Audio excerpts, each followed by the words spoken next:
he showed us this one test where he would get both of us to like kneel, be in like a kneeling position. Okay. Right? And then he would put like a ball in front of us. And he'd be like, okay, try it and bend forward and touch the ball with your nose. Right? This sounds like some Michael Jackson Finding Neverland kind of exercise. So you're bending over this. So you're on your knees. Where was he? Where was he? He wasn't standing nowhere close. Don't worry. Okay. So anyway, we would bend over, right? And none of the guys could do it, but the females could do it. But so what he was explaining is our center of gravity is different. Right. Where our shoulders are more broader, our center of gravity is higher, and women's center of gravity is more closer to their hips. So when they bend forward now, they don't have that mass pulling them forward to make them fall over.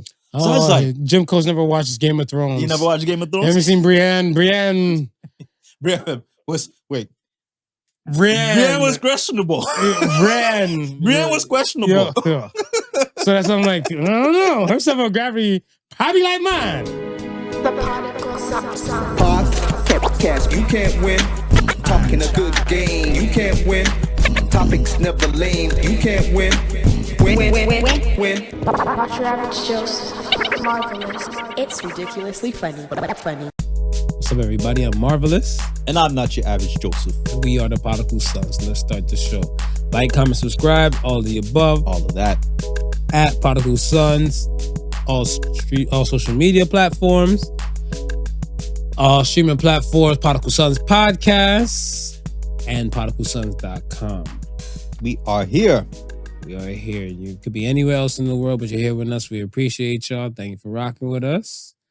And let's get to everything. First thing first, how are you?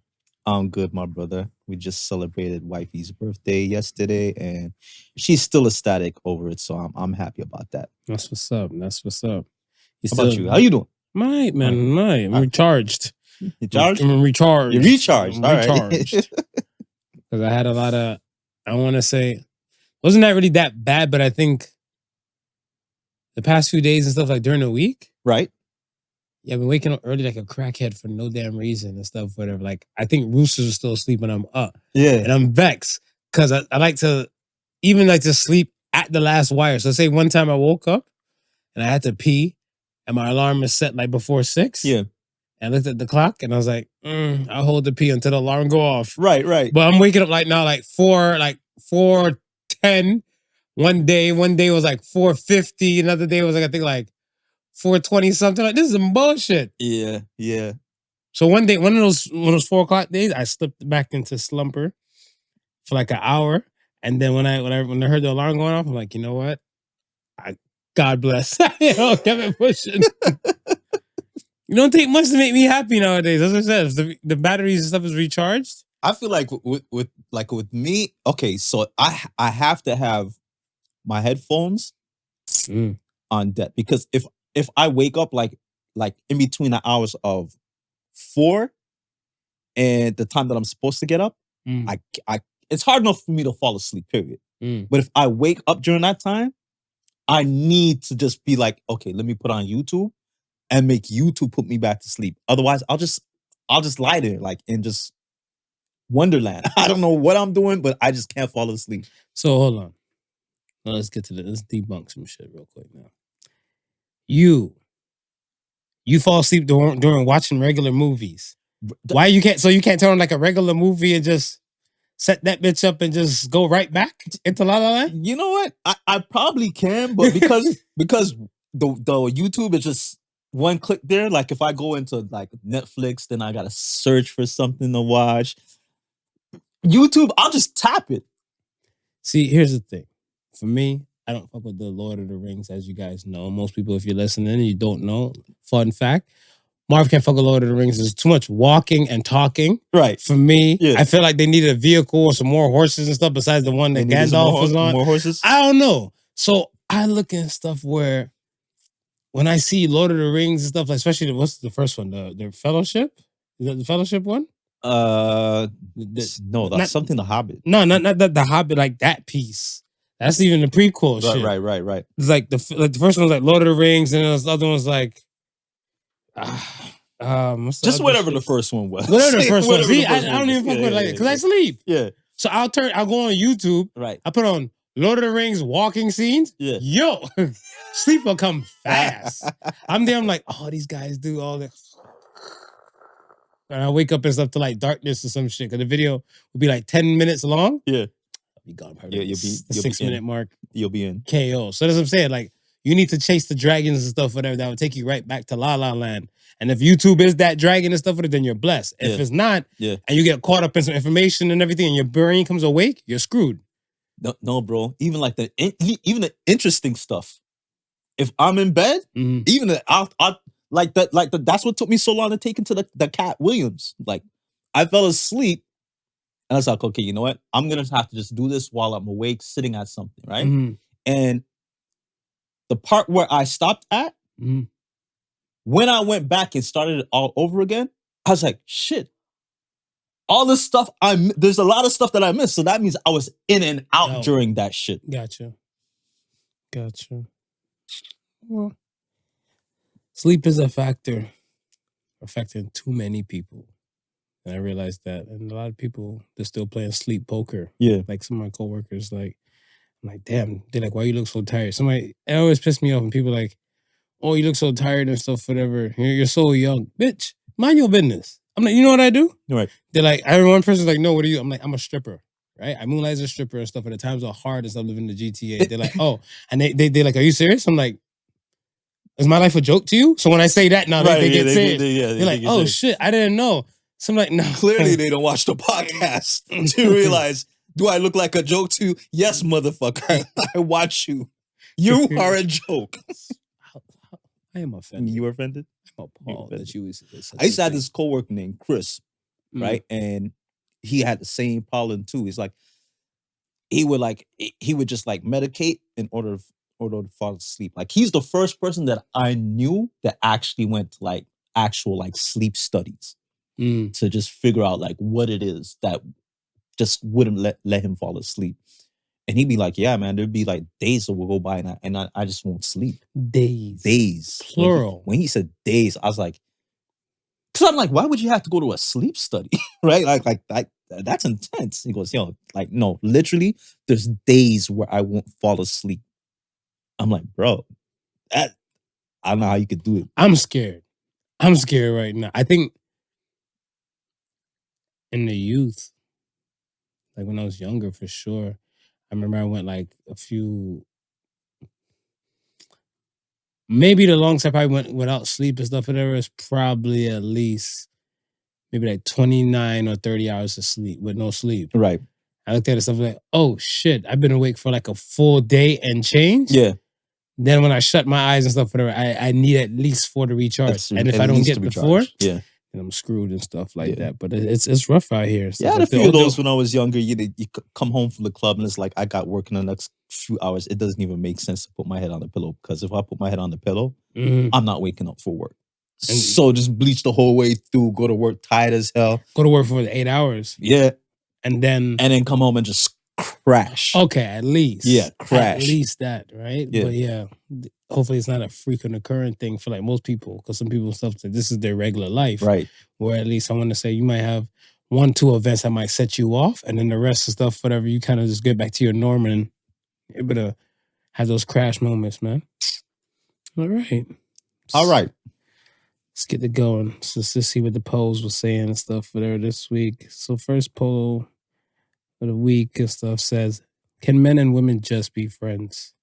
And 74% said yes. Talk about it. Yeah. Why? Why do you believe men and women can just be friends? I believe it because I've had friends where nothing sexual, nothing platonic. Yeah, and it was really like never ever felt like it would ever go that way. Okay, and we've been cool with that. It's like sound like I would say yes. Okay, so the same relationship you have with your female friends, right? would you be okay with your wife having male friends with the same kind of relationship, same kind of dynamic? So think about, like, I guess, the way you interact with them and stuff like that, because I don't know, everybody interacts with their friends a little different. Right. Like for me, I tend to set boundaries when I'm in a relationship or something, or I let my friends know to be like, yo, don't expect to try and get me on the phone at past specific time because I might be with, the boo or some shit like that, right? Right. So men or women and stuff, whatever, like that's kind of like my disclosure and stuff to them across the board. Yeah. So if they're calling and pass around those times, I know it's probably like an important thing. Right. But they know I can't solve it right away. Right. And some people take it as violation. Well, so let's say, all right. I don't know. I'll give you a hypothetical. Your wife has a male friend and stuff like that, right? Right. And he happens to call her when you guys are watching your flick or some shit like that, whatever, right? Right. Like, I don't know, like say like a 9 o'clock, let's say 9:10 or some shit like that. He calls and everything and stuff. You're kosher with that. Yeah, because I would think at that point, like, knowing my wife, that person calling at that time, it would definitely be an issue. What do you mean issue? Like, they're not calling her at that time if there's not a problem or nothing impertinent. You know what I mean? Gotcha. So I wouldn't like, and she turn around and tell me. So so check this. With me, I find it disturbing. Like this is just my thing for me. Right. Let's say we're here chilling. Let's say we're, I don't know, watching whatever the hell. Right? Say we're watching some sports or some shit like that, whatever. My phone rings. I'm gonna take it, but I'm gonna excuse myself. Right. Right. So I'll excuse myself and stuff like that, and that's regardless whoever's calling me. Yeah. Right? Because kind of like we were focused on this right here together. My phone call takes me away, so now I'm off to the side now to give the respect, so you can continue on whatever the hell. Right. Right. What if I've noticed and stuff is that, like, I have female friends. I'm with a woman. I'm watching whatever the hell. Yeah. I get a phone call from a female friend, straight 100% platonic. Right. And I excuse myself to walk away. It's problematic. Well, yeah, because she's never looking at that dynamic that you just explained to me. She's looking at it as a conversation that you cannot have in front of her. She's not looking at it as you're respecting the fact that she's watching this show and you don't want to disturb her from watching this show. So the same type of person, and be like, yo, can the men and women be just friends? She better say yes. She better say yes. Because if you agree with why is he walking off to the side to take this phone call from his female friend and stuff, whatever. Got a problem. Men and women can't be friends. You clearly got a problem with it. I've been running into a lot of those, whatever. So that's how I was looking like, I don't know. For me, I'm Android. Like, I'm analytical. I'm facts over feelings. Right. So I'm just looking at those type of core things first. Yeah. Right? Then I want to say respect. Because I'm not trying to violate, because the biggest thing you could do is disrespect a person. Of course. Right? But if you have a problem with me taking this phone call from my female friend, who I'm just happen to excuse myself from and everything like that, be like, nah, take that conversation right here. Why? We're just friends. Why is it a problem? Right, yeah. There's a lot of problems and it comes up and stuff like that. You're like, oh, I don't know if you got something to hide. So that means you're not comfortable with me having friends. But these are the same people and stuff. Yes. Men and women can be friends. Yes, they can be friends. Kissed it. What the bomber clad, man. I'm on the yes side. I am definitely on the yes side. It's just that I feel like a lot of times I call bullshit. That's what it is. I'm calling bullshit. Right. Because a lot of people like, yeah, men and women can just be friends. Be like, all right, what if I was one of those dudes and stuff, whatever? Not gay. Right. I just had a mafia of female friends. I don't want to date them, but I want this one woman. She's like, oh, you don't got any guy best friends? Like, no. Actually, if we were planning to get married, I want to have best men. I'll have best women. Grooms women. Grooms women? Because all I have is female friends. Right. And the first thing they're going to say is red flag. It's red flag. It's red flag. A woman told me it's those straight goods, whatever. She's like, yo, Shay, you have female best friends? I'm like, for sure. I'm like, and I told the girl, I'm like, I'm in this point in my life where if I can't ride or die for you, I don't want to fuck with you. Right. She's like, oh, so you have female best friends? I'm like, a few. She said, red flag. She said out loud. Men and women can't be friends. That's a red flag for some people. She said that's a red flag. So I said to herself, like, before you come in a photo, right? They were already there. Yeah. I could have fucked them and stuff before I even decided to even meet you. Yeah. But I did not. It's still a problem. That's what I'm saying. I call bullshit. Yeah. Bullshit. And that's it. Next question. Do you consider yourself a sexist person? And then 25% said yes. And 75% said no. Not your average. Do you consider yourself a sexist person? Sometimes. there was no option for sometimes. Depends. The adult diaper? If you're asking me if I prefer to watch men's basketball. Oh, that's your Yo, I always said and stuff, whatever, like, the illest thing is that, because, everybody's trying to make us equal across the board. Right. Which we're not. No. Right? Let's say you have the people who, I don't even say sports. I'm not even looking at sports. There's a kind of aspect and stuff of where, I'm speaking for the women now. All right, go ahead. There's some guys out here and stuff, whatever. I know as a man, the man that I am, I wouldn't survive for childbirth.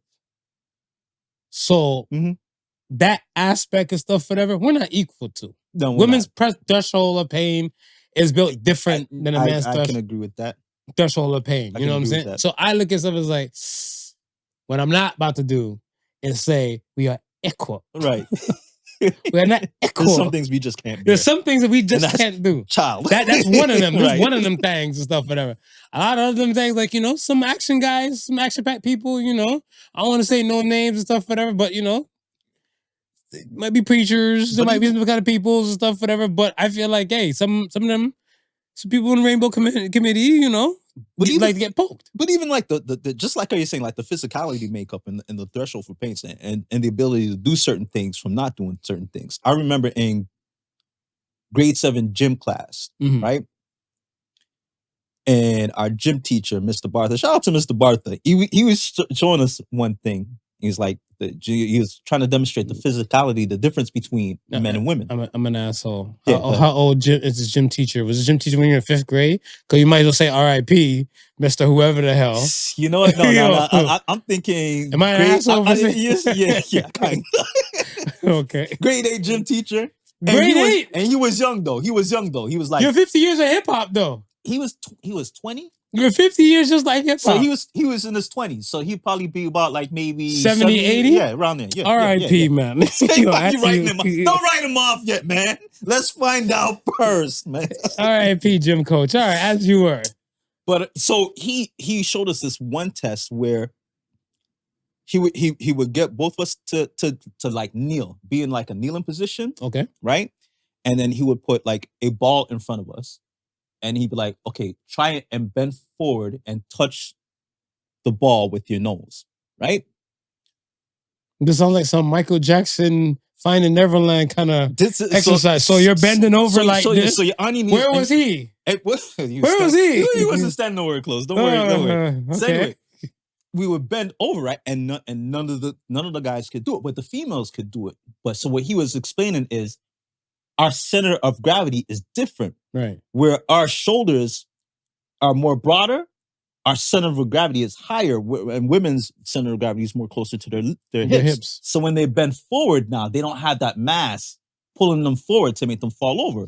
So I was like, Jim Cole's never watched Game of Thrones. You never watched Game of Thrones? Haven't seen Brienne? Brienne was questionable. Brienne was questionable. Yeah. So that's I'm like, I don't know. Her center of gravity probably like mine. But Yeah, and you start to realize, okay, there's certain things that, you know, we're more capable of handling just because of our structure. Mhm. And there's certain things that requires a delicate touch, and, you know, is more painful than others. And I certainly wouldn't want to be the guy giving childbirth. No. No. Like, I do definitely consider myself sexist. And I don't say that. I guess I kind of say it in more of a general sense. And the reason I say this is general sense because I look at it where I'm gonna identify and use everything with reason and logic. Right. If, like, can both parties accomplish same goal? Right. Right.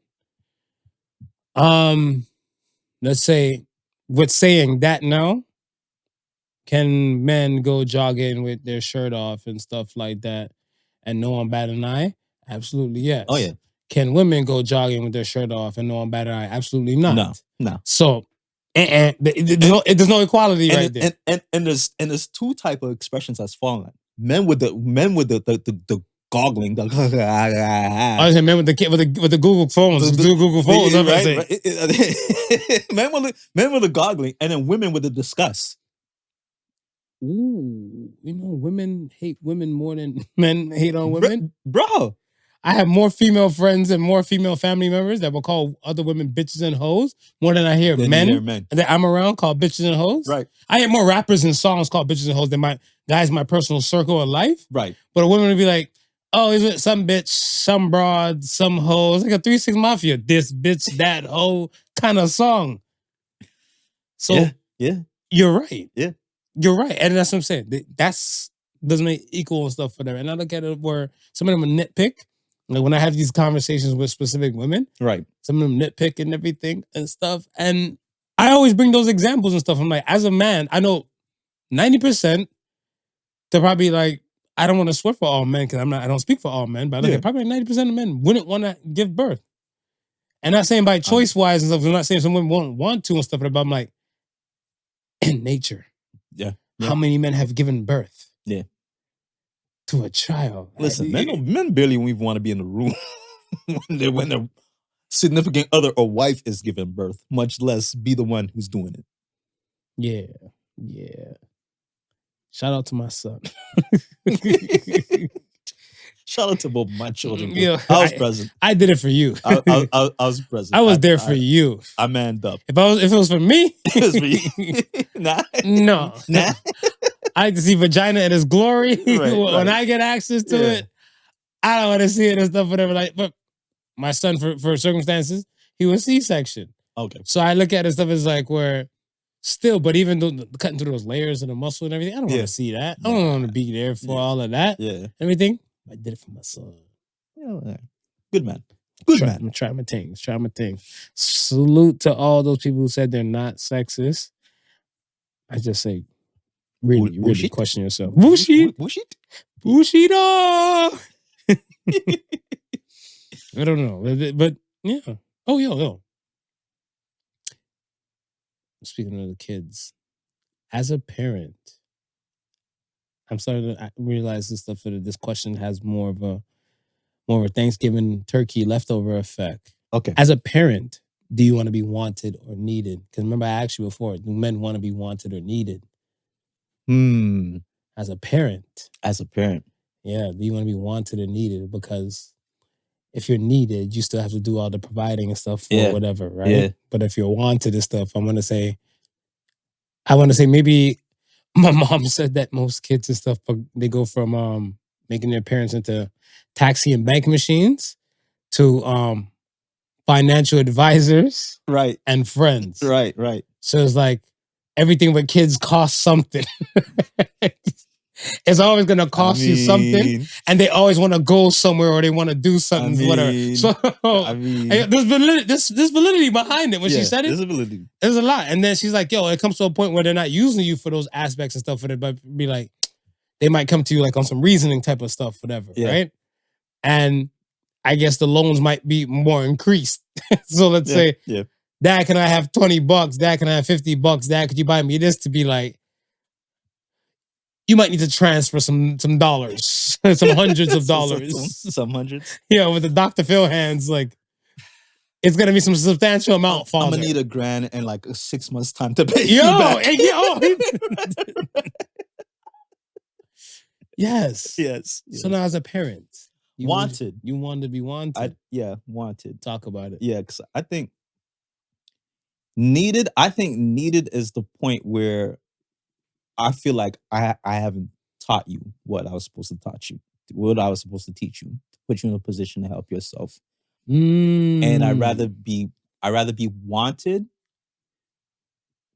because I think the fact that you don't need me, but you want something from me, feels like you still want to include me some way, somehow in your life.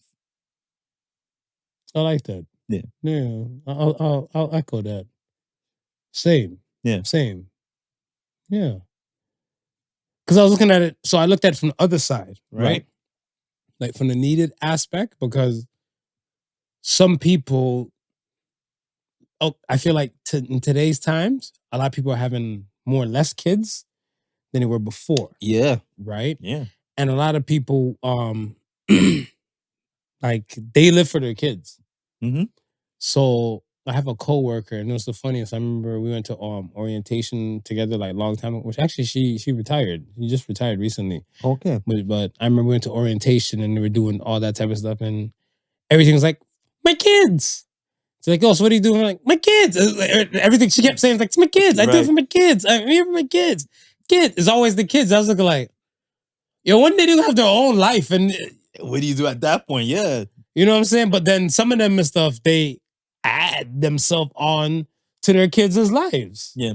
Right? So I look at it stuff as where it would have been dope for myself. Like my mom and stuff lives in she lives in Cleveland. Right. You know what I'm saying? And stuff. And I would probably more rely on her more than my father at a time. Right. To say, like, if I would have anybody to say, I'm gonna give my kid to like their grandparents and stuff, whatever, to stay with. Right. And a lot of grandparents and stuff that I know, or former friends and co-workers and stuff that I know of the older type, older people, they've taken retirement to watch their grandkids. Just watch their grandkids, yeah. So the needed aspect and stuff is still there. Yeah. Because they're looking like, my kid needs me to watch my grandkid, or my kid needs me to help them save money and stuff. Right. That's why they want to be needed. Right. Yeah. But I like your answer and stuff, whatever. I'm more on the wanted side because, it's ethical. Yeah. There's nothing right or wrong to it, but I just looked at it and stuff as like, yeah, but when you said it, it brought it home. Yeah. It brought it home directly and stuff. And I'm like, yeah, if I taught you what you needed to know and be everything you can be, yeah, you would want me and stuff, whatever, just cause. Like, yo, my dad would beef because I didn't come and visit him enough. So he didn't feel wanted. You know what I mean? Yeah, he didn't feel like, like, yo, all of a sudden you're a big man. All of a sudden you don't need me? What, am I chopped liver? Yeah. You know what I mean? So I had to think about him like, no. My dad, he grew me all this time. Now that I'm out, that fatherhood doesn't stop. Right. It doesn't stop, right? So I gotta respect that and like go in and check on him, let him know I'm here. And the funny thing about it is when I started realizing that and going over it and sitting on the porch with him, the conversations were different. Yeah. But like I said, you go from like taxi, or they go from like taxi to banker. Right. Right. To now it's advisor. Right. And like possible friend. Yeah. Yeah. Because I look at stuff as where some people have that dynamic and stuff where like, oh, I'm just going to go check my parent just because to see if they're kicking and going and stuff, whatever. Because like, I was having a conversation and stuff, whatever. Shout out to Momo and John, whatever, right? Like I look at stuff as like, you guys both have your parents still amongst us. Right. Where they're both physically active and do things and stuff for their damn self and stuff, whatever. You know what I'm saying? Yeah. You know how your brother is and stuff, whatever, with his health. Yeah. And then you look at stuff in her aspect and stuff where they're both retired and they're traveling, they're doing things, they're living life. You get what I'm saying? It's going. And there's some other people and stuff, let's say like even like myself or yourself, our parents are no longer here. Right. Like that, right? Right. And now it's a sense of moment, or I want to say they had the duality for want and need. I need my parent to help me out to do this favor. Right. Or I just want to see how my parents and stuff are doing. Right. We're in a position. Neither want or need we can depend on. But when we're thinking about them, we kind of want to be with them. Yeah, or we want to enjoy them. Or we're wanting to reminisce. Right. Right? So I look at stuff as like, then now you look at stuff as like, you are a child. Now you are now parent. You are now in the parent scene and stuff. Whatever. You're like, where do you see yourself? Right. Right. Okay, man. Let's get it cracking. Yeah, a lot of stuff to unpack. No, who would you like to talk about? You tell me what you like to talk about. You know, I see a lot of things with these eyes. These eyes have seen a lot of shit. Can we talk about how the tunnels left the Middle East and came to North America to New York? Okay, so who did it better? Wait. I'm gonna give you some options. All right. Okay. Who did it better with the undergrounds? Okay. We're gonna say we're not gonna put the GOAT Harriet in this mix. Yeah. That's what you guys are probably thinking because we're two black men having this conversation. Right. We're worldly black men. We're gonna exclude her for the mix. Yeah, we're gonna exclude her. She can't be touched. Because technically it wasn't a tunnel. She ran outside. Right. So it wasn't a tunnel. Yeah. So it wasn't underground, railroad, underground. It was just underground. It was just underground in a sense. Yeah, in a sense. So okay, who did it better with the tunnels? Saddam Hussein, Osama Bin Laden, Hamas, or the Jewish community in New York City? I'm still rolling with Saddam.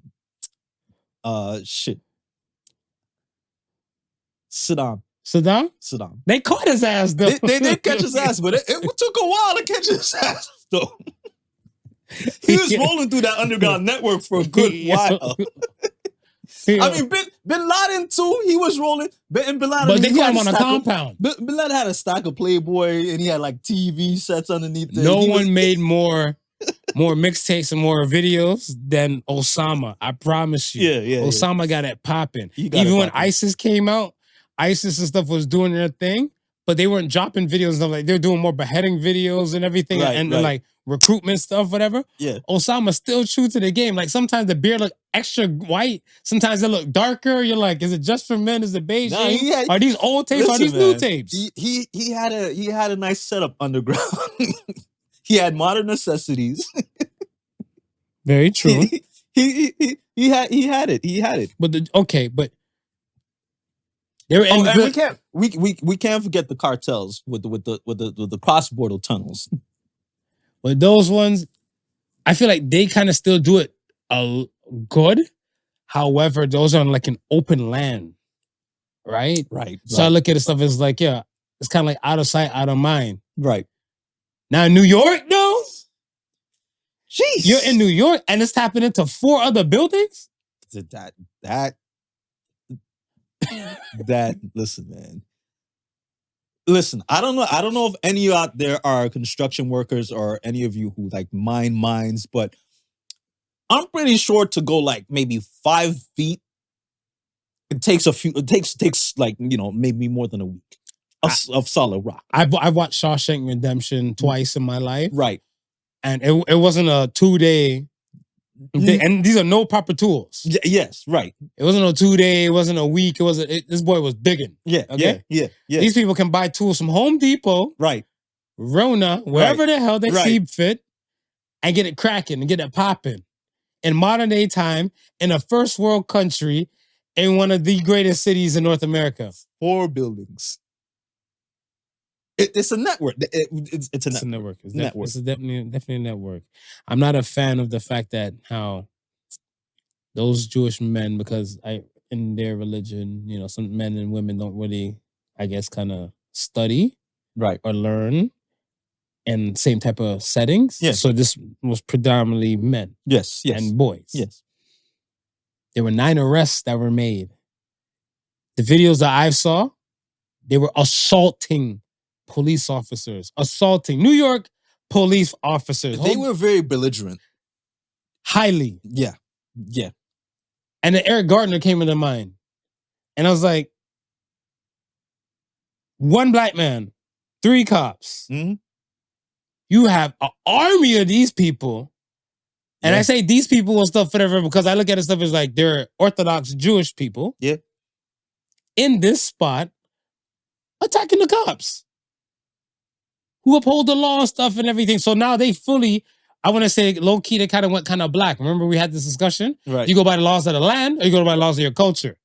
So if you're going by laws of the culture, they're protecting what's theirs. Yes. Right? Yes. They're attacking the law of the land. They were definitely no attacking. one got shot. They definitely were attacking. I'm not championing that people will get shot and everything like that, but I'm looking at stuff as that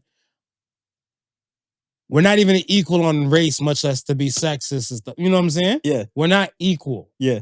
A lot of people try to make it seem like we're equal and stuff, whatever, because this is not, as a black man, watch people like Sean Bell and Eric Gardner and from the New York City, NYPD people to allow these other people to die, but let this group of people attack them.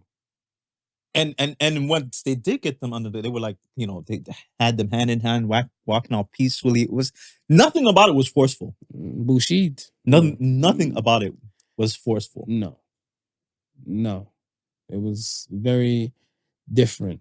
They definitely did instructional integrity, like cause a lot of instructional integrity. Right. I've learned some things and stuff during this course of the week about stuff like that. Yeah. Where I didn't realize and stuff where I was talking to people who like in the construction world. Yeah.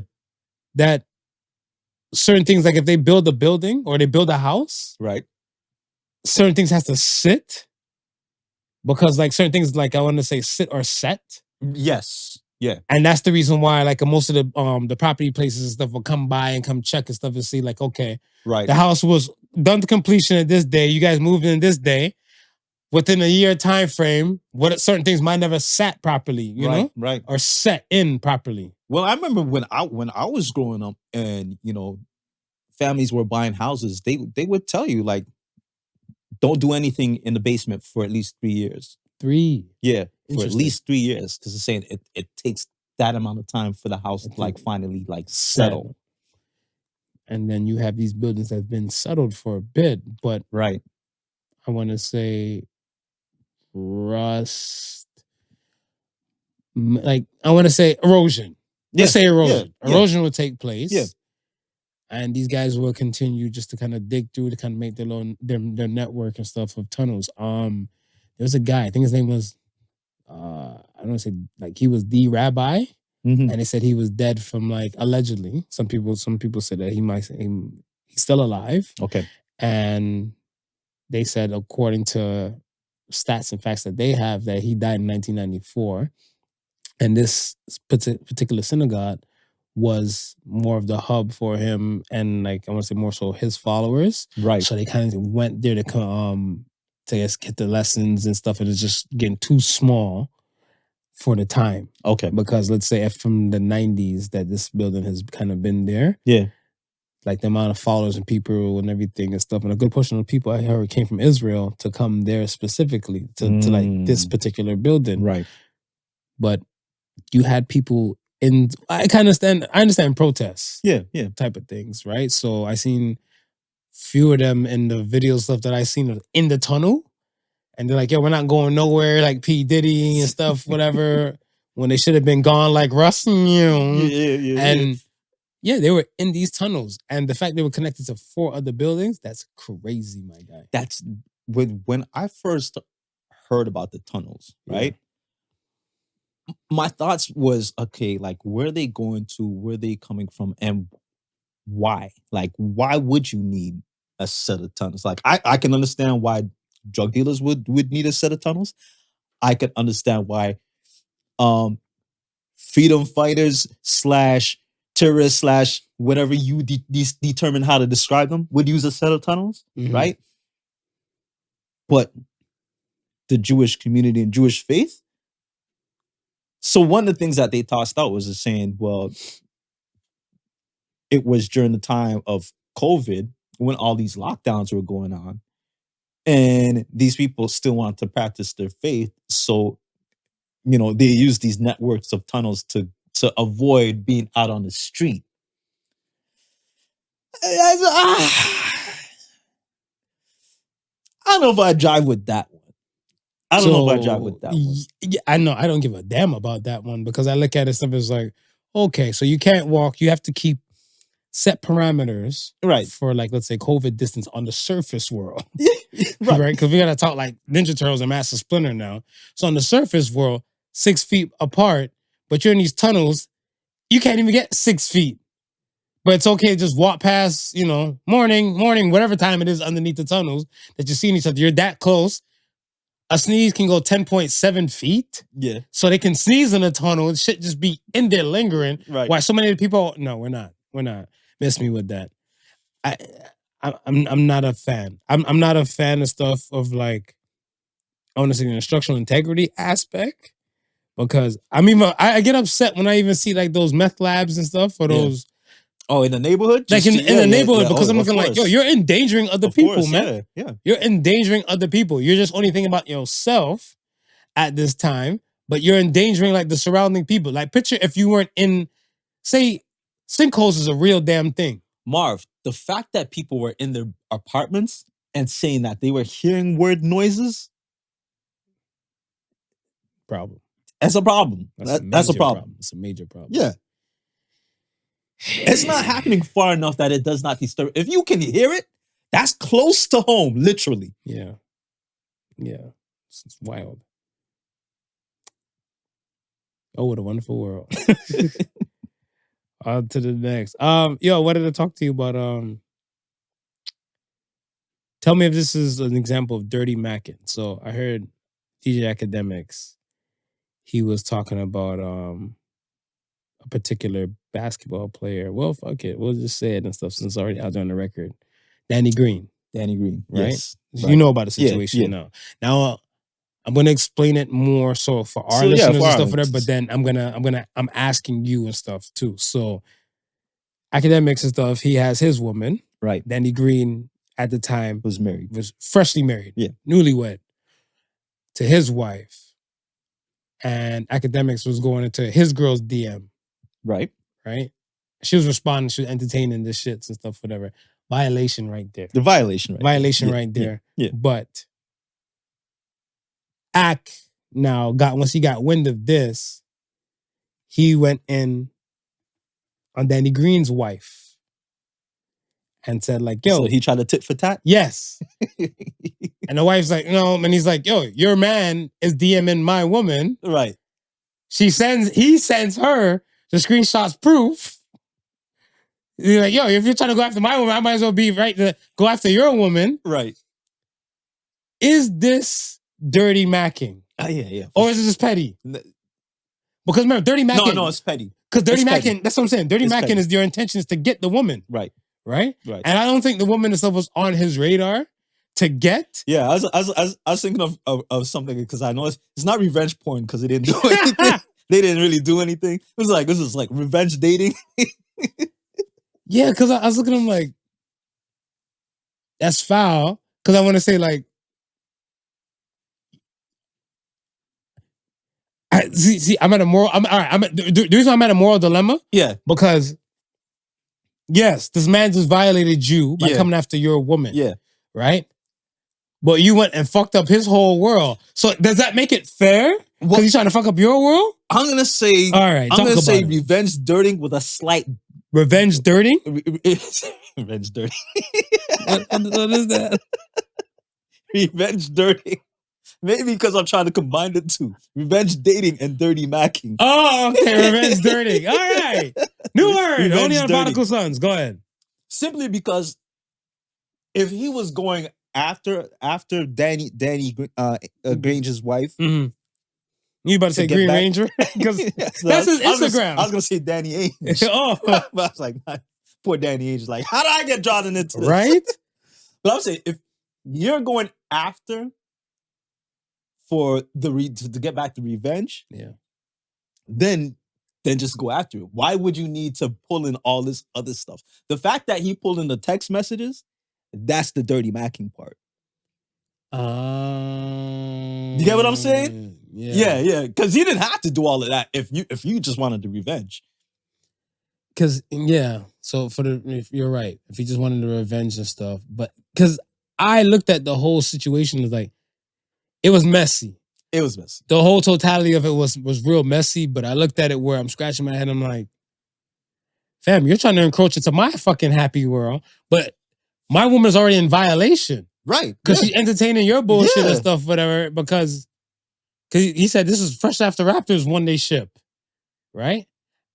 And the fact that his wife won't entertain it, that's where the whole dirty Macking part come in.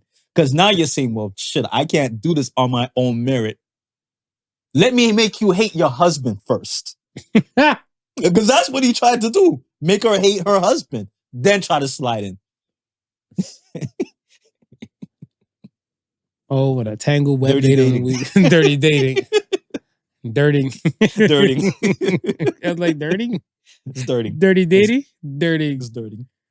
Yo, what about that? That's Omelly, though. That Omelly guy. It is Omelly. Yeah. Meek Mill's former dude. From Dream Chasers. Yeah. Right. That's him. That's him. Yo. Bitches.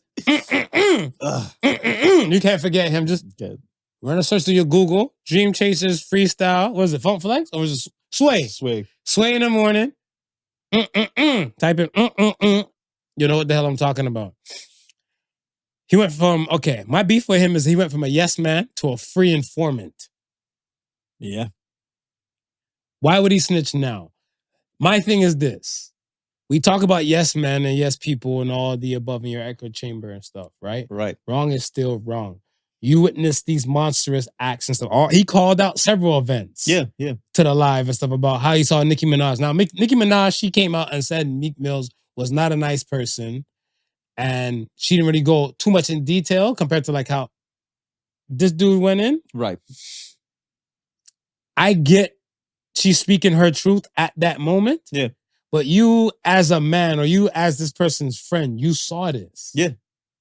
You said nothing back then. You cannot speak about it and stuff now. Why? Because the money stopped? I was about to say money keeps people loyal. So that's what I'm saying. Are we really having yes men around us? Or until the money runs out, then everything's a no?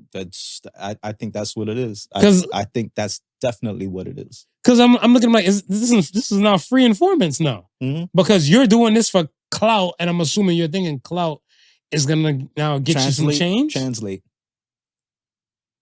Like, that's wild to me. Because I look at it and stuff as where, think about how many scenarios you could have been in your younger days and stuff, where deep down inside you felt like, you know what? This could be wrong, some aspects, but you're living in the moment, carpe diem, YOLO, whatever you young whippersnappers use. I'm an old soul. Yeah. At that time to kind of motivate you to go past your this is morally wrong. However. Couple you watches, only live once. Couple watches, couple chains. However. You know what I'm saying? Now you've gone past your moral threshold now, and you're up here with other people that's doing probably similar things, because birds of a feather flock together now. Right. You're thinking everything's peachy clean. Man, once the money's messed with, it's a different story. I'm thinking even... What do you mean? Belly. Okay. Remember when dudes went out of state when they first did the out of state move? Yeah. And the hustler was there with eating his banana. He's like, came from Menace Society. Right. He's like, they moving on my territory. I'm gonna drop a dime on them. Yo, you're messing with my money now. Now I got a dirty Mac you. The return of Dirty Macula. Damn. So Dirty Mackin is not only just getting the partner. Nah. Yo, listen, Omelly was his boy until the money stopped. I said that about Diddy when it came to Black Rob. Yeah. Because when the fact that Black Rob's peoples had to do a GoFundMe. Yeah. When you used to work for a billionaire, it was popping bottles and stuff, whatever. Right. All in the videos. No, I want to sound like Suge Knight. Yeah. He's like, if you want your producers all in the videos, come to Death Row Records. But the money stopped. Black Rob's family, unfortunately, couldn't have the funds enough to kind of keep him alive to fight his cancer. That's it.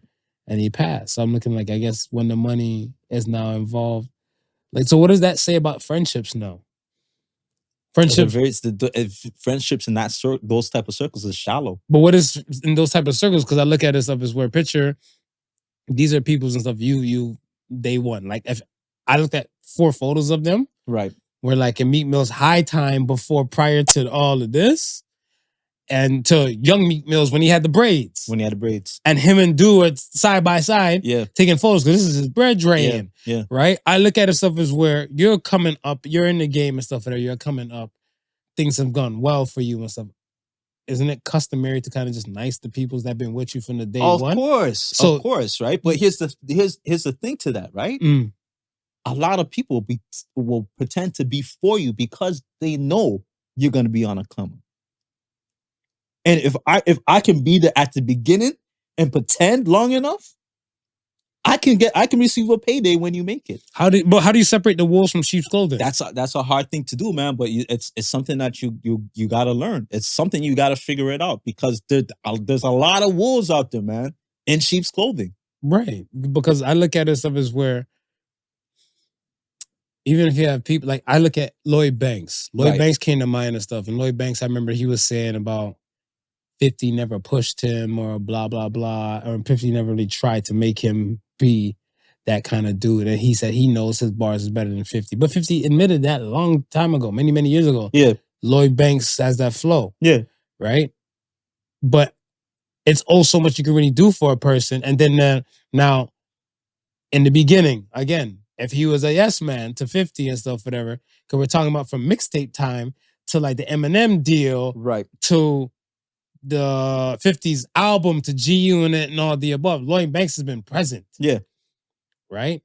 Till now, he was getting paid to he's not making songs and stuff like that to like, I guess like to pop culture fan base where it's no longer on 50.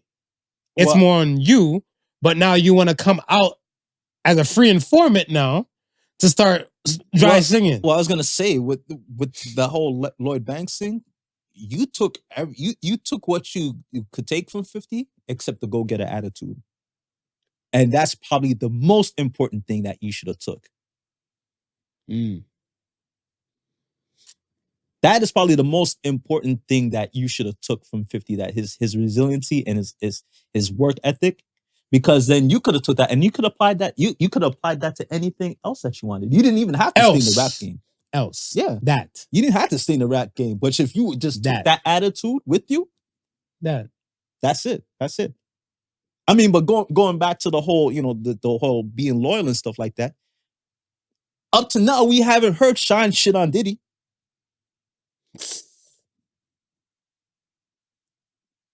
No, you're right. You're right.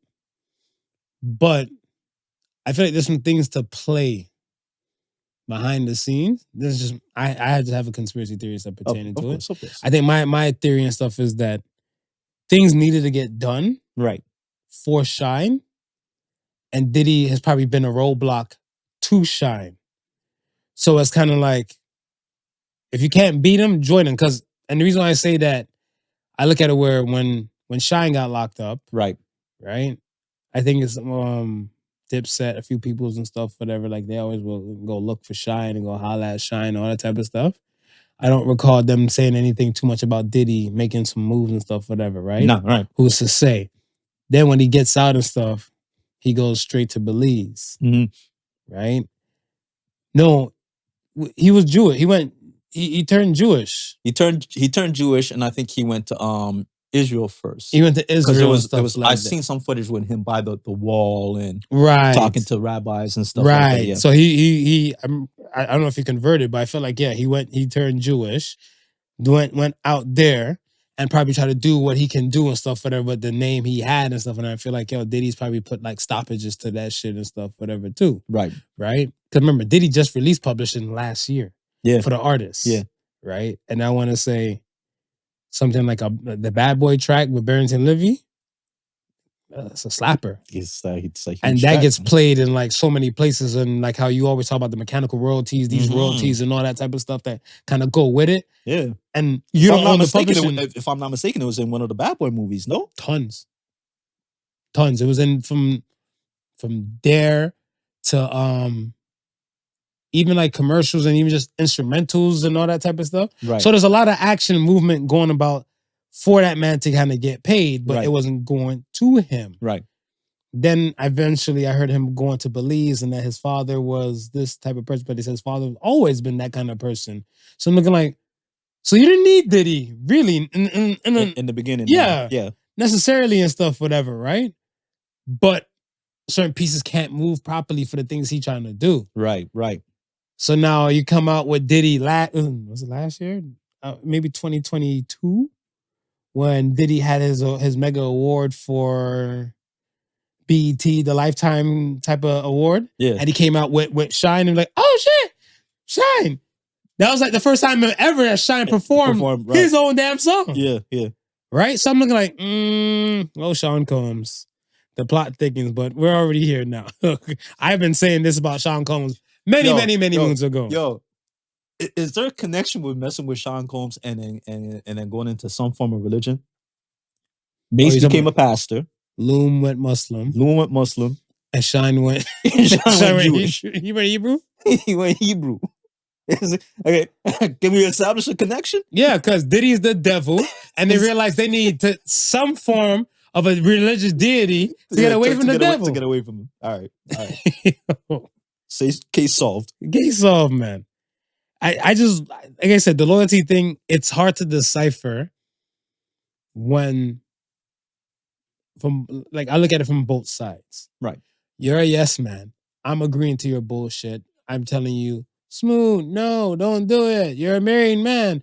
Why are you doing lines of cocaine off women's titties and stuff like that in the public? However, like, you're running me my money. Right. So they're like, okay, just do it to the side. Right? just don't be so public with it. Just, come on, like the divorce allegations will fuck up our money. Right. Don't do this to us. Yeah. Why are you doing this to us? Stop thinking about yourself. I know you want to be happy. I know this is your funds. However, you're always like, yo, hold this $10,000 real quick, just cause. Like, don't do this to us. Yeah. And then the other side, you're looking like, I love that is a Jay-Z line actually, but Fab turned into a song. Where the money goes, where the honey stays, the Reese place the blue skies with gray skies with sunny days. Right. It's kind of like, okay, if the money goes now, are you still here?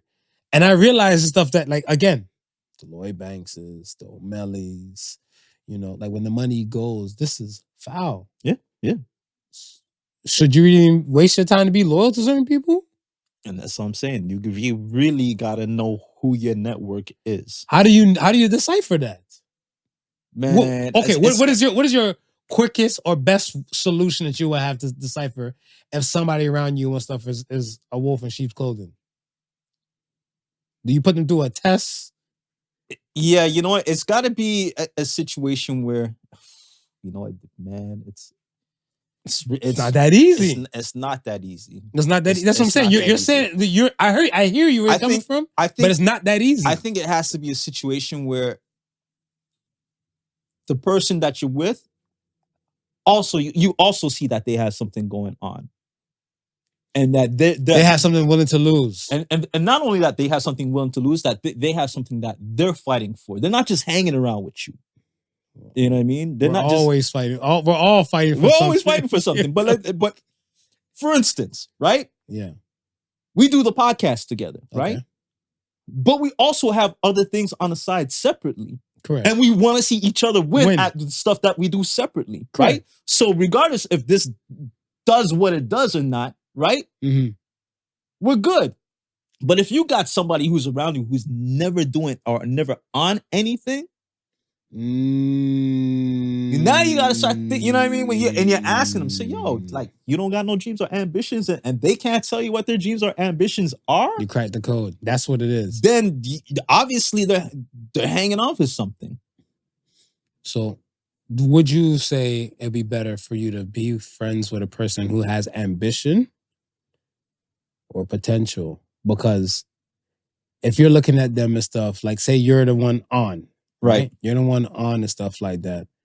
Would you rather have people who have ambition, who are ambitious people around you, or people you can see the potential in if you threw money at them? Because I'm pretty sure, like, even like, I thought about doing the process. The guy who's over with a mask with Nelly, the one guy and stuff for that. He wasn't saying shit. He wasn't rapping, nothing like that and stuff for that. He was just there. Right. And I remember when he kind of come out and do a whole tell-all on Nelly and stuff for that, because I guess the money stopped. Yeah.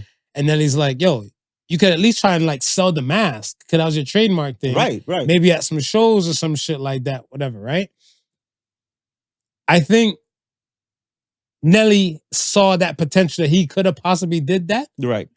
He wasn't ambitious enough to do that.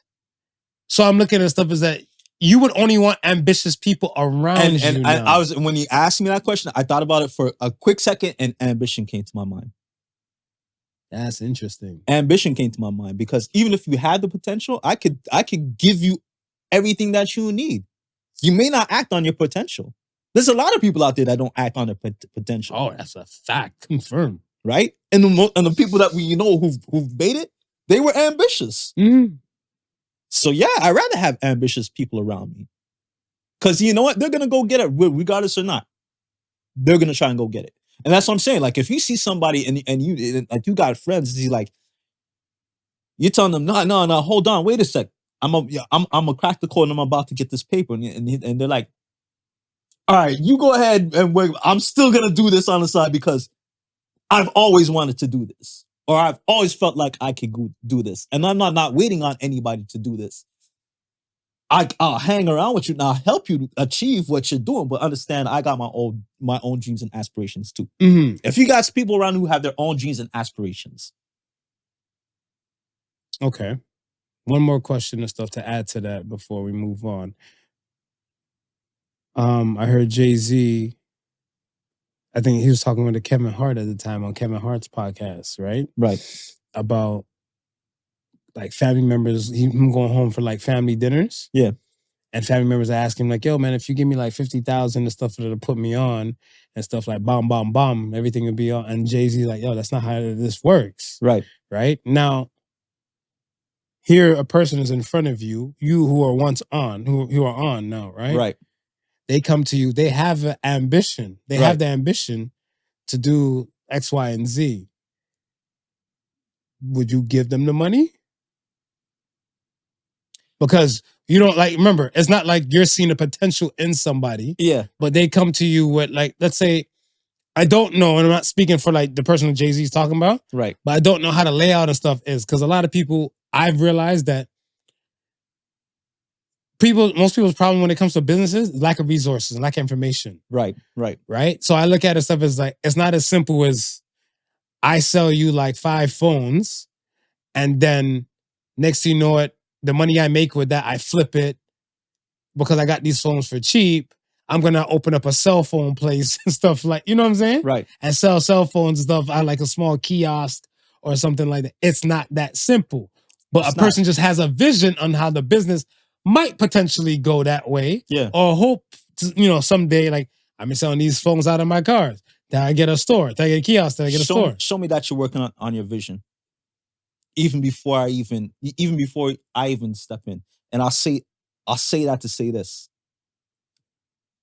I have a cousin mm-hmm. and a nephew, right?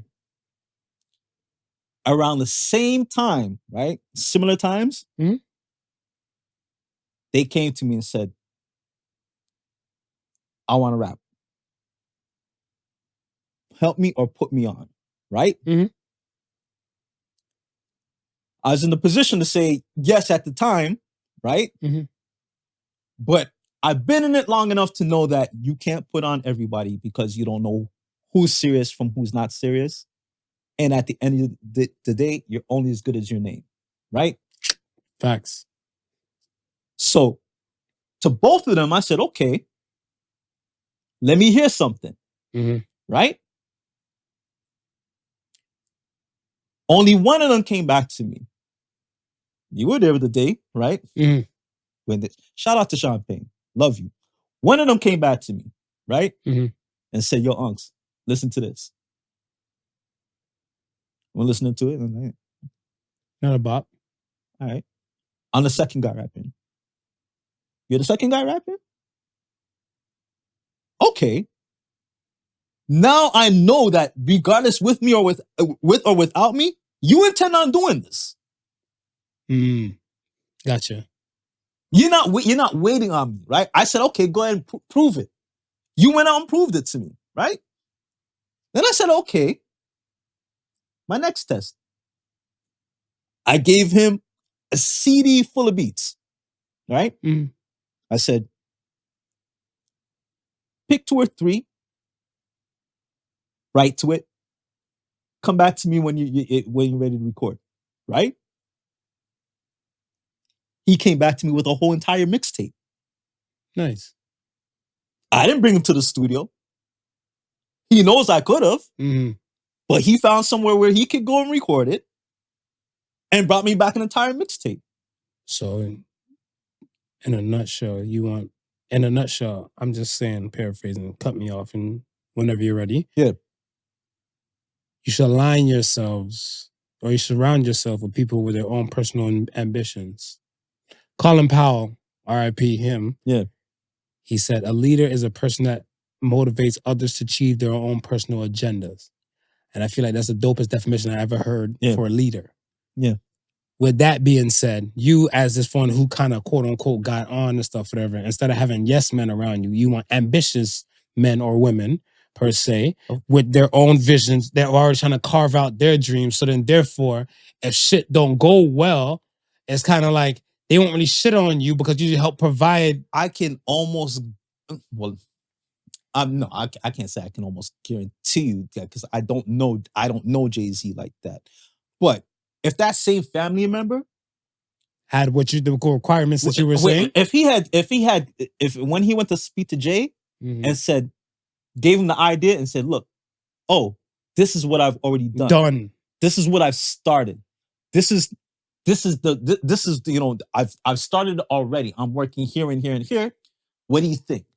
Do you think is this something that you can look at? And Jay can look at that and say, okay, without me, you've done this. Right? Now it becomes a different story. Now it's more than just talk.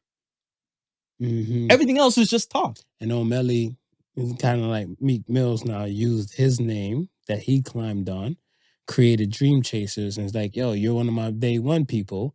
Let me put you on. Not saying he might be a rapper, but a lot of people just feel like, they can rap because they're around that person who could actually rap. You know what I'm saying? Yeah. So now he's at a moment now, he's like, all right, well, everybody claims it's a freestyle. We just need you to write this shit and just go on Sway in the morning with some of this shit, and they're gonna run a beat. And I think the beat was, Smurda, Hot Nigga. So it's just like barbecue. Now your punk ass said that. You said it's like he's talking about barbecue when I sent it to you.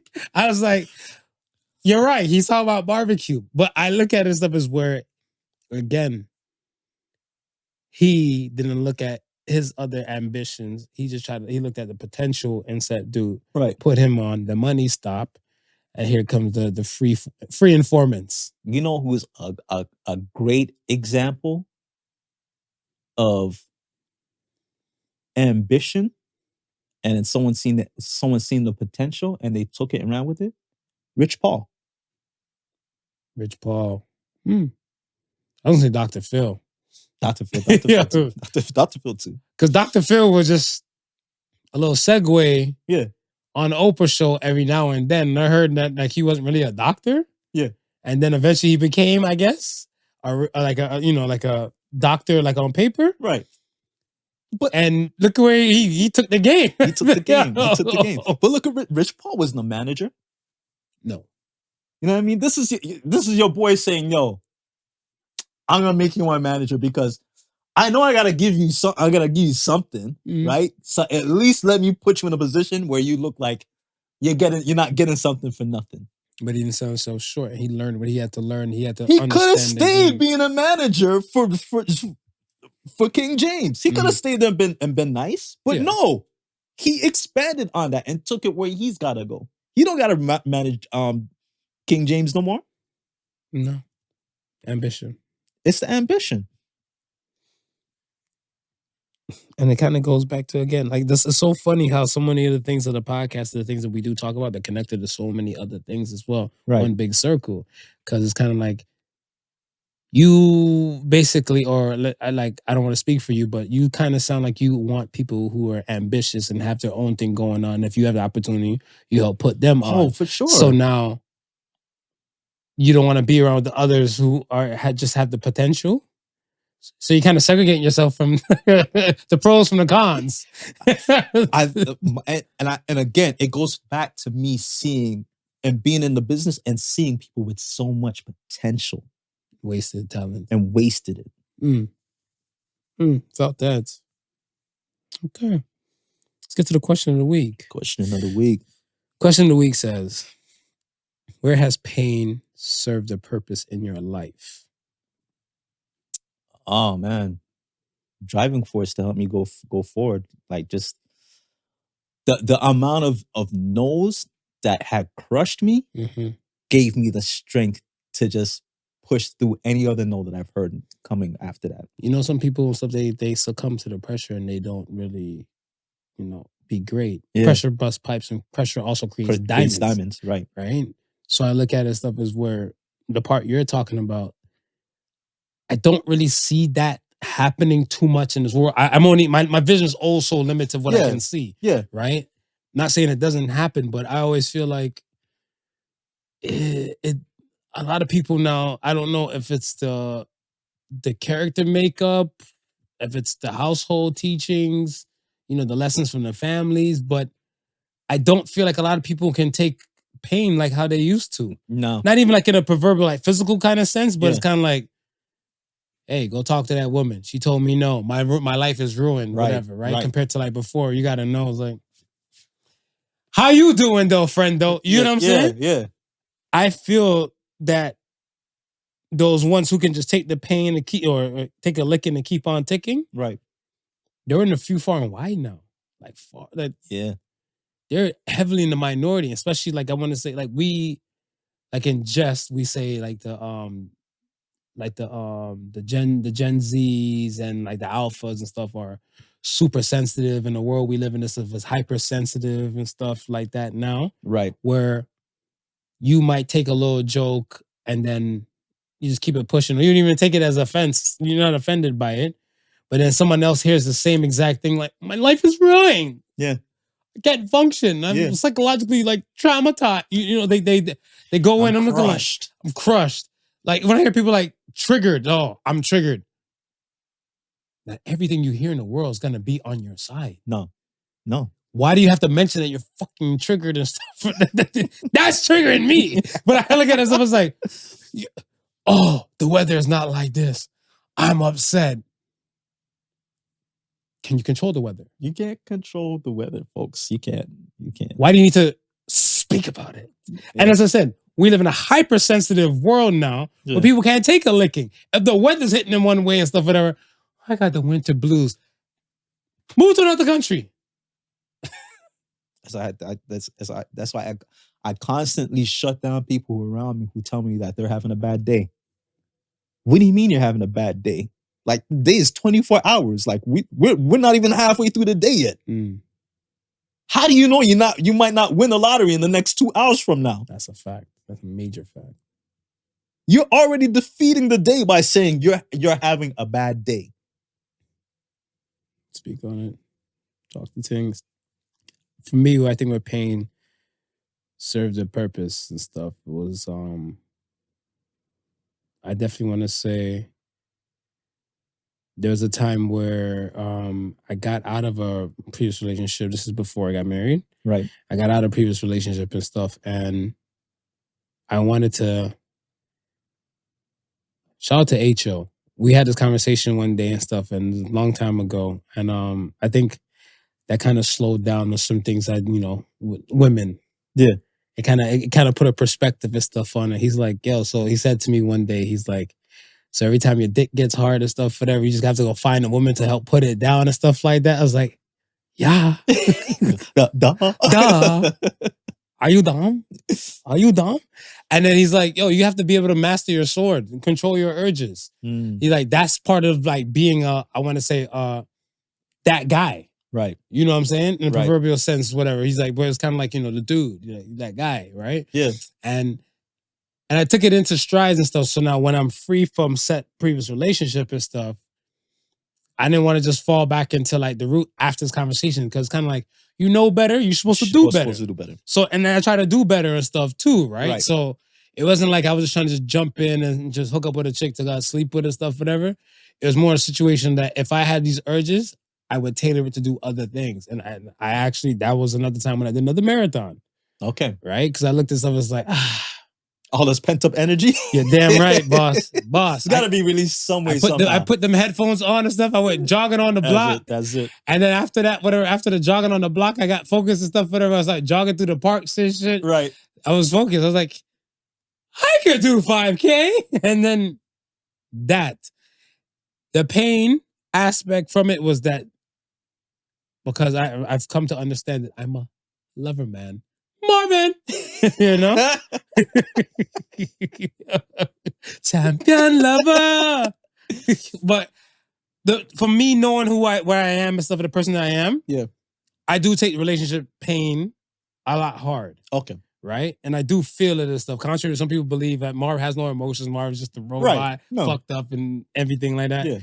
I felt it, whatever, and I didn't want to live in despair. I wanted to live better. Yeah, right. So part of like meeting new women or dating again and stuff like that was part of me trying to like a step in my mind getting better. But it's kind of like I was getting more, and I don't want to say it to sound mean to the previous women and stuff, but everybody look at it stuff as where I wasn't doing it for a soul-filling purpose. I had an OG even in that time tell me and stuff like, yo, if whatever woman you take to bed, if you can't take them to City Hall the next day to get married, you're wasting your time. Is the juice worth the squeeze? That's deep.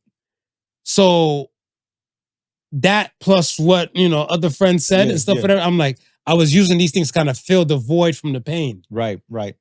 So I said, at least the benefit of that, whatever, in that process, going through that pain, I try to make myself physically better. Yeah. Which I did. Yeah. And then when I finally start looking into more substantial type of women, my life moved a little bit different. Got it. And it's been going great since. Got it. Kudos. Yes. Let's get to Ask the Sons. Ask the Sons. First Ask the Sons comes from Rollover Range Rover. Who has successfully milked what should have been 15 minutes of fame? I said it before. Dr. Phil McGraw. Dr. Phil McGraw. Dr. Phil. Perfect question for a perfect episode. Yo, that boy, I'm telling you. He worked his way. Yo. He worked his way. Oh, no one's shitting on Dr. Phil except that guy from the bump fights who shaved his head to look like Dr. Phil. Yo. Dr. Phil worked that hard to look that way, and this guy took an outfit. Shaved his head. To look that way. Yeah. Dr. Phil for me. Who you got? I got Greta Thunberg. Oh. I got Greta. You think it's up? So do you think her 15 minutes is up? She's getting arrested at protest now. She's getting arrested. Years ago, she made her speech and stuff. She's getting arrested at protest now, but I just think now it's just like, it's news. It's because we know who she is. And the fact that she got arrested is like, okay. But other than that, it's like, you're not really hearing this. But this is a girl that went from, how dare you? I'm not gonna go to school. I'm gonna protest. Mommy, daddy, can I go protest in front of the Sweden House of Parliament? Oh, sure, honey. For friends filming her protest. To the following year, it's in front of Parliament of people telling them, how dare you? How dare you? To becoming one of Time's 100 women of the year. Forbes won 100 women of the year. She got bread like that? She almost, what? Almost won a Nobel. She was nominated for a Nobel Peace Prize. Greta Thunberg. Greta Thunberg, bro. Her 15 minutes of fame went pow. Pow. I think she beat my Dr. Phil. Poor Phil. Phil, I still love you, man. Phil, you get good on the show. Phil, you're welcome here any day to come on the show and talk with us. I worship you. We'd love to have you, Phil. Okay. Shit, she milked the game that hard. Bro. Shit. Wow. If we're right now, if we're to ask who's the face of climate change. Oh, definitely. Yeah. Confirm. All right. Next question comes from AeroKnight. What is an unwritten or unspoken rule of sex? Unwritten and unspoken rule of sex. Hygiene is a must, man. People don't talk about hygiene and stuff, whatever, like when it comes to sex. Like it is a unwritten rule. Like, hygiene is a plus. Yeah. Because I look at it stuff as where I'm for. I was just cracking this joke the other day too. Like, I'm for a quickie and stuff like that too, right? Right. But I look at it stuff as where I'm a grown ass man. Like, I don't. Sometimes you don't want a quickie. Like you like you want a chicken with nugget. You want a steak and mashed potato. You want to go at it. You want to go at it. You want to go at it. So you want to go at it now. Whatever. I look at it stuff as like, are you okay with eating like steak and potatoes and stuff in your lap?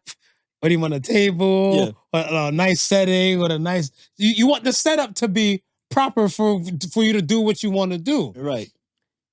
For me, I feel like hygiene and stuff is a plus. Yeah. Because with hygiene in there, for me, mentally, I have no blockage. Yeah. I have no blockage. Yeah. I've been in situations and stuff, whatever, like in the past. You're jumping on it, whatever, right? To say for the sake of argument, to jump on it now, right? Yeah. Now, this is where the judgmental women are going to start coming in. Because every time I mention to some of the women, they cuss the woman and stuff for in the process. That's why I never mention a woman's name. Right. But you jump on it, whatever, Mm-hmm. Spontaneous. Mm-hmm. And then you jump on it now, whatever. Like, you hit it from the back. Yeah. You don't know how long it was been marinating. You don't know how long. You don't know how long. But like, you're doing your thing and you get like an aroma. Yeah. Right? Maybe some guys are tyrannical titans that they can just fuck past the aroma. I cannot. Tyrannical titans. Because I'm there like this. If like, this is where the action is, I'll probably be like, exhale over here and breathe over here. Hygiene. I'm one time this girl asked me if I always finger during foreplay, and I say yes, because I gotta smell what I'm getting into. True. It's a test. It's a test. It's functioning for you, but it's a test for me. True. And even like hygiene aspect and stuff, whatever, right? Yeah. I remember one day it was my auntie. Auntie, if you can see my nails now, see the nails? I don't no problems. All in the cameras and everything like that. I remember one day I had my nails must have been long at that time. Yeah. And my auntie saw me. Shout out to Auntie Fats. I love you. I love her gone to bed. Auntie Fats is high heels? Yeah. High heels. And she agreed with it. Actually, two people I heard it from. Two people you heard it from? Two people I heard it from and stuff on my father's side and stuff, whatever. Okay. Not even, when you told me Auntie Pam made the third person and stuff, whatever. Yeah. The second one was your mother. Was my mom. Was your mother. You know what the funny thing is? Yeah. Because after Aunt Pam said yes, right? And me and my sister were joking about it. Mm-hmm. I said, my mom would have probably said yes too. No, she did. Because I remember one day she's like, so how her and I got to the whole conversation that. We gotta love how we be able to just kick it with our moms and us and be able to just be open and have these conversations with them. I think you know what it is? The thing and stuff is that, again, it comes to a point where it's more advisor. Yes. It's more of an advisor thing, right? Yes. Like, I feel like if I'm financially providing for you, financially helping you to do this, and then you're coming to me for advice and stuff. That's draining on me on two sides. Right. On a money level, on a monetary level, and on a mental level. Right. Right? Now, I'm not going to, let's say even like your mom and stuff for anything financial. Right. So if I'm coming to her, it's coming to her for advice. So it just be a mental type of thing, right? Yeah. Now, it all depends on the frequency, how often I'm doing this. Or because, Marvin might be too much for some people. Right. Right? So like at least if it's coming like every now and then. So now it went from a point to like, like auntie was looking at me like, yo, nigga, you don't come by. There we go again with it not coming by. Shit, you don't come by. Shit, right. That do something to you. I'm like, nah, it's all love, man. Just living life. Right. Like doing things and stuff, whatever, on my schedule and stuff and shit, you don't come by. So now she's now cherishing this thing and stuff, whatever, because she's like, yo, I'm in this moment now. I'm just enjoying whatever life's throwing at me and stuff, whatever, because I'm no longer working. Yeah. Right? And then we got to the conversation and stuff, whatever, about the girl that lives down the street, whatever. She has two brothers. Okay. All right, Okay. All right. She's around my age. Yeah. All right. So one day we're on the porch on Nickel Street, the legendary Nickel Street. Yeah. And she comes walking past on the other side of stuff with her. She has her head straight forward and her tits were straight forward too. And I was looking like, damn. So auntie booked me staring at her and stuff with her. She said, yes, Mr. Marvin, you're just all into the girl's chest. I was like, come on, you knew that too. Auntie, you saw her titties too. So then she's looking at stuff with her. She's like, yeah, because she has high heels. So I'm like, then you guys go and give them this high heel stuff for them. She's like, well, they're definitely up like high heels. They're not like down like slippers. She was number 2. I think number 1 and stuff for them was actually R.I.P. Auntie Thelma. So it's Auntie Thelma, right? It was Auntie Thelma and stuff, whatever. Was the first one that said it. Because remember, Auntie Thelma never drove. Right. So I think there's like, oh, can you take me home and stuff, whatever, right? And then like, Western Road had some action back in the day. Yeah. Back in the day, had some action, especially on the summer night. Mm-hmm. You had a lot of like up and downs and stuff, whatever, on there, whatever, right? So I'm looking at something like, I'm driving, but she sees me gawking, whatever, right? So look like, damn, okay. Maybe I should go for walks instead of driving on Western Road. Right. Whatever, right? And she's like, oh, you young boys only love high heel women, right? So I'm like, high heel? She had kicks on. It was Air Force Ones. I know those sneakers. I buy them. Right. What are you talking about? Yeah. And she's like, no. Not high heels. High heels. I'm like, there you go. This Jamaican Riddler shit. Yeah. Talking to older Jamaicans sometimes, it's like you're talking to the Riddler. Yeah. Riddle me this. Right. So then she goes to break it down. I hit park. She like, high heels meaning the titty them perky. Right. Slippers meaning them the titty them flop down upon them belly.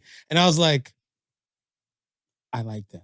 It makes perfect sense. It makes sense. It makes perfect sense. It makes perfect sense. It does. Dear ladies and people who came after me after the previous episode, previously on the Podical Sons. Previously. I'm a nice person. These are just you got the origin story. You have the origin story. Then after that, a lot of the OG Jamaican women I started hearing, they're the ones that came with this and stuff, whatever. I'm Jamaican on both sides, mother side and father side. It's only right. There you go. All right. Last question comes from Big. Oh wait, I didn't answer. Answer. I didn't answer. Minimize embarrassment. Talk about it. I think if someone has a bad performance, that you shouldn't point it out. And so when it comes to sex, long time ago and stuff, I've learned you can laugh. Right. You can laugh at a situation, laugh at things and stuff for that, but you're not supposed to point it out. Yeah. You're not supposed to point it out. Yeah. And so when you said that, I'm like, you're absolutely right. Yeah. Because the mental and damage control and stuff, whatever, a lot could be done from not pointing it out. Right. I mean, like, I've learned, and maybe this might be another unwritten rule and stuff, or like 3, is that you should always ask your partner and stuff, what do you like that I do in the bedroom?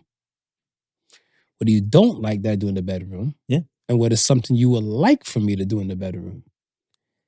And when you have these kind of conversations and stuff, it kind of keeps everything kind of going, open, a case of vulnerability and stuff, because I even say like if the person says that to you, you're looking at stuff as like you want to articulate your thoughts properly, where you want to come across as if you have that kind of emotional intelligence, you don't Right. want to come off as an asshole. Right. Because if you're like, yo, last week and stuff, whatever, the pussy was too hairy, Yeah. and you know, like there's ways to go about it and stuff. It's like, you know, I like when you're fresh after waxing, you know? Yeah. Everything's like, you know, all simple and Yeah. smooth and like, you know, like parquet butter. She's like, oh, you like gonna do that? Compared to like, man, pussy was bushy. Well, fuck you. You're gonna get this fur burger, you know? It's Fur burger and and thighs. Fur burger and Fur burger and thighs. we need to wrap this up. You need to wrap- Fur No. burger and thighs. You know what we're naming this episode? Fur burger and thighs? Would you like a fur burger and thighs? Wow. That part. But yeah, that's another unwritten rule for me and stuff like that. I ask those 3 questions and stuff, whatever. Yeah, that's a good unwritten rule. Can we get to the last question? All right, let's get to it. Last question comes with big _, help 23. What's the most taboo topic you think should be openly talked about? Depression and suicides. Depression and suicide. I say depression first, then I'll say suicide after, because I guess some people, when they get super depressed, they might get to the suicidal ideation. Yeah. Depression, because I look at it where, let's say if you might be clinically depressed, and I'm not. Right. I don't consider myself a depressed person. So I look at it stuff as where we're kind of on different platforms or plateaus now, not even hills. We're just on different worlds where you have to help me understand and stuff who you are. Now, with depressed people and stuff, I feel like their ideation is more, I don't have to explain to you that I'm depressed, or I don't have to vouch for stuff that I'm depressed, but I'm like, how am I supposed to help you? Or how are you trying to be great? It seems like you're not trying to be great or trying to be better than what you are, right? Yeah. Because conversations keep getting shot down and like silenced. Yeah. So it's kind of like, if I told you that somebody knew and stuff is depressed and everything's like, oh shit, damn. And then conversation just kind of stops there. Yeah. People don't say like, well, maybe try this, or Right. have you ever tried taking them to a camp? You know, something to kind of change their world, their points of view and everything. Those conversations don't happen often. No, they don't. And then it gets to a point where like, I don't say point of no return, but it gets to like, they feel they have to go now take their life. Because I'm like, you have to be clinically depressed or severely depressed to now look and stuff as like, you have no existence to live. Why should you be living? Right. You know, I thought something. I thought about this and close to this whole death situation, assisted suicide. Talk about it, because they just feel like because it's the way to opt out. I feel like it's become a situation where we're hearing about it more in the like the media and so forth like that, but it's just in the media we're hearing about it. It's like, are people really like talking about it? It's like, is this something that we're now a part of with the talk of depression and the talk of suicide, the assisted death? Because on one hand, some people are wondering, well, why would somebody just want to just end their life like that, right? And on the other hand, we're not asking ourselves, well, why would somebody want to live in constant pain and misery, and what is it to them, right? And I don't even think the people who are in the positions are having those conversations to an extent. I agree. It's just like the doctor may say, well, this may happen. And then we're like, okay, well, I don't have nothing else to live for. Let me do it. Whereas if the conversation is being had more, maybe even start training people to actually have these conversations, It might be the same situation where, you know, children who want to have their gender changed. Mm. What is the conversation that's really going on? Yeah, what is the root? Why do you feel like you're not the way you were made? Right. What makes you feel this type of way? And let's have this conversation. Right. Let's have this discussion and stuff, whatever. Not everybody's gonna be, let's say, linear to a particular degree. Like I look at it stuff like even with those gender kind of conversations, I look at it stuff as where, okay, we have quote unquote today, I guess, sassy or zesty type of men. Right. But they're still men. Yeah. So they still fit along the lines and stuff of being like natural men, but they just might like certain things kind of different. Like I think when the term metrosexual came up, about like a man that's always willing to keep himself like groomed and put together and everything like that.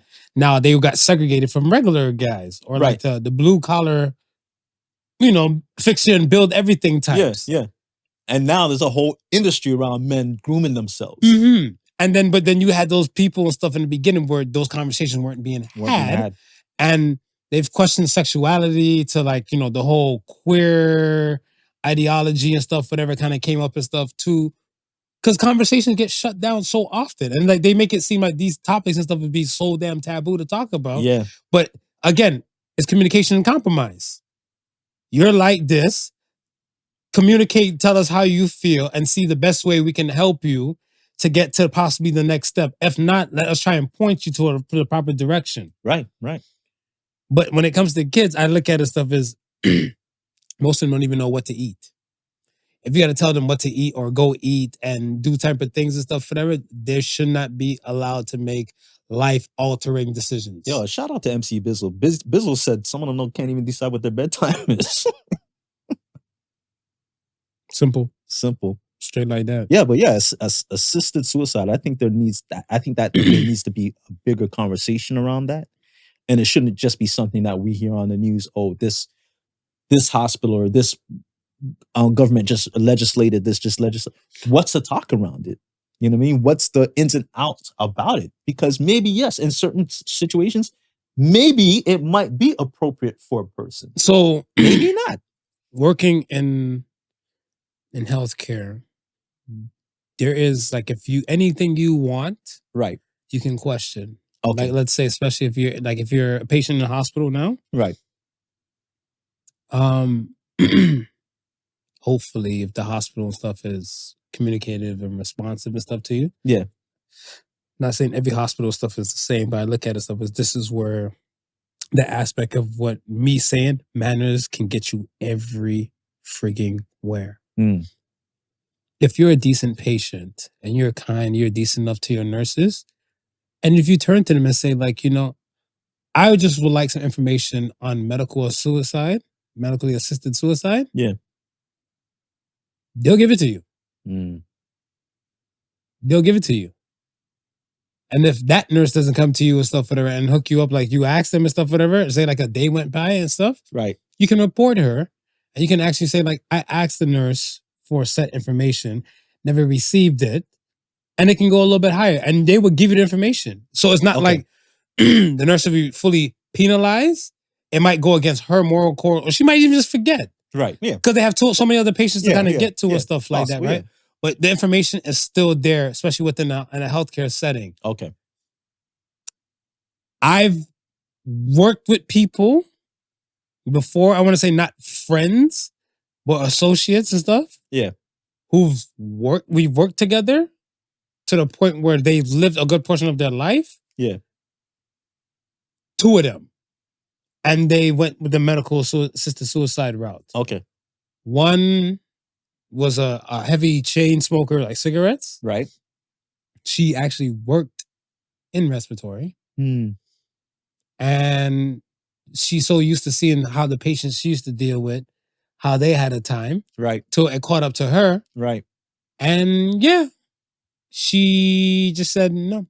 Right. So when there is like, such and such is actually about to go through with it, we kind of went over there like to see her like in troves. Okay. Right? So there's a whole procedure and stuff that goes through it. I don't know the procedure and stuff exactly. Okay. But there's steps and stuff where like there's interviews and there's counseling. Like, are you sure? Are you really sure? Right. You want to go through this and stuff? Right. Kind of like steps and procedures. So when I saw said person, Yeah. and I was having a conversation and stuff, I wasn't really having the conversation. The people that I was with, I went there with OG Kathy, of course. Okay. Right, and somebody else, and they were saying, she said again, like seeing the patients go through that and all the above, and now she's oxygen needed and dependent and stuff like that. She's like, this is not the way of her living. And when she was living, like to full extent, her and her husband are shaking a leg. We're talking about like within the course of the year. Yeah. If it's not her and her kids or her and her older kids going somewhere, her and her sisters, her and Kathy, her and husband, they shaking a leg. Because she's been there at that time for that long. She had that many weeks of vacation. And then she has those weekends off and stuff too. Yeah. So she was going places. So now she was saying to go from picking up and go to even being a grandmother and stuff, whatever, to now you're moving slow, but nasal prongs in your nose. This is not how she envisioned to go. Right. Hence why she did what she did. See, and again, we're having this conversation because we're having this conversation, and I'm understanding this. You understand? You get what I'm saying? It's like 100%. But for like 100%. Somebody sitting on the outside, it's like, no conversation being had. Why would you want to off yourself? You know what I mean? To like, you're not understanding like the little small things in between what's going on, and that's what I'm saying. It's like this should be a conversation that happens more. Mm-hmm. So when people do see it, people are not automatically shunning the person who decides. No, you're right, 150%. I feel like when you said it, I look at stuff as maybe healthcare in Ontario and possibly the world, but let's start with Ontario because we're here. Right. Where it should be at a point where if you go to a hospital's website, it should be somewhere in the forefront of the page and stuff, because yes, it might be triggering, but then it's still to the folks such as yourself. Yeah. You're looking like, all right, you've always thought about it, but it's in the back of your mind till you see it and you're like, click, I wonder how that goes. Right. And now the person's informed. Yeah. On like procedures and steps and stuff, whatever. Now to go into the depths of all that type of stuff, maybe if you set yourself up to say you're going to do these steps, like, or you do step one and you don't go through with it. Yeah. You're like, can I ask you a question, person who's interviewing me?